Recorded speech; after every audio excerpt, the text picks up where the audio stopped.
The clock has finally stopped ticking, and for the first time in years, the silence from the federal government is screaming the loudest victory song for Mazi Namdi Kalu. The headline you are looking at is not a prediction, it is the legal reality. The United Nations Working Group on Arbitrary Detention gave the Nigerian government a simple choice: release Namdi Kalu within 60 days or face the wrath of the international community. That 60-day ultimatum expired exactly 48 hours ago, and because the government failed to open the gates of the Sokoto Correctional Center, the United Nations has officially triggered the non-compliance mechanism.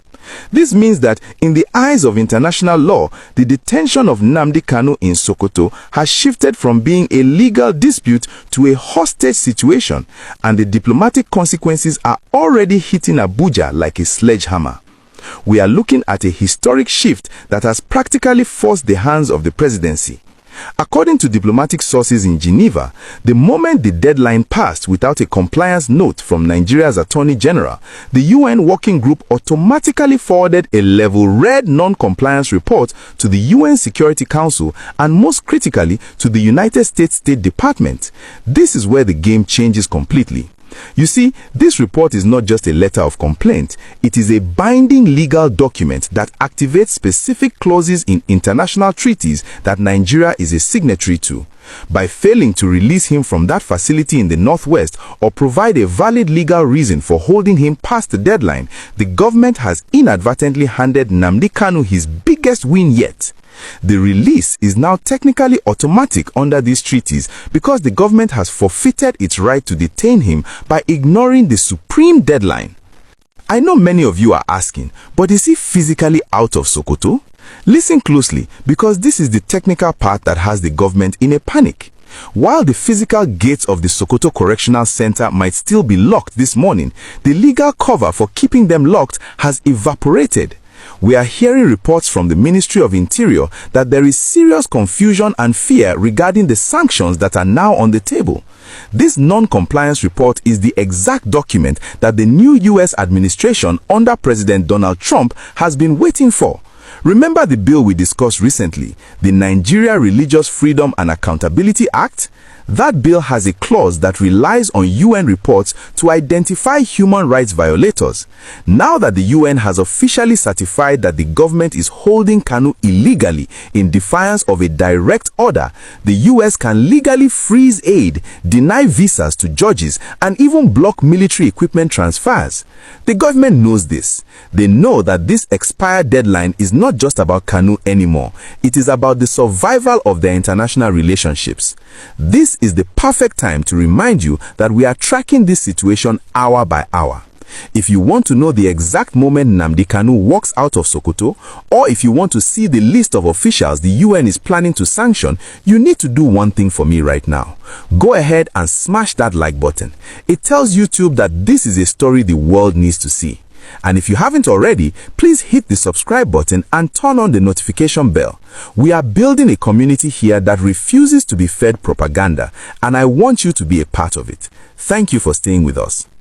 Now, let's talk about the frantic moves happening behind the scenes in Aso Rock.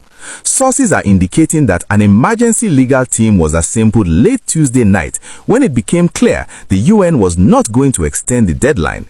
The government tried to file a last-minute stay of execution claiming national security, but the UN Working Group reportedly rejected it because it was filed after the 60-day window had closed.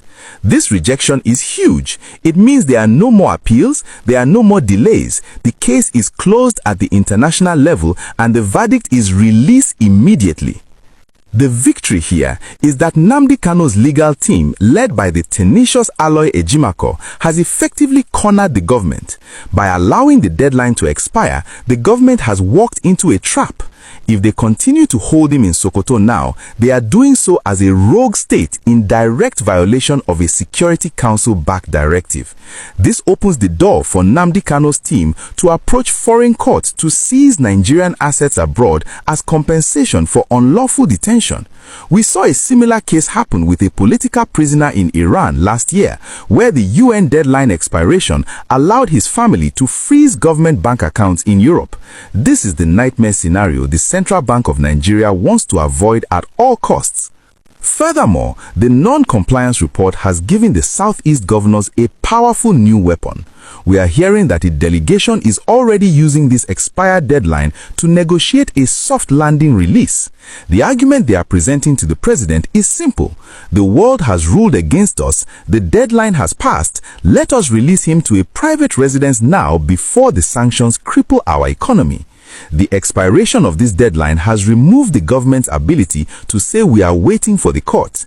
The UN says the court process is compromised and has ordered a release regardless of the local courts.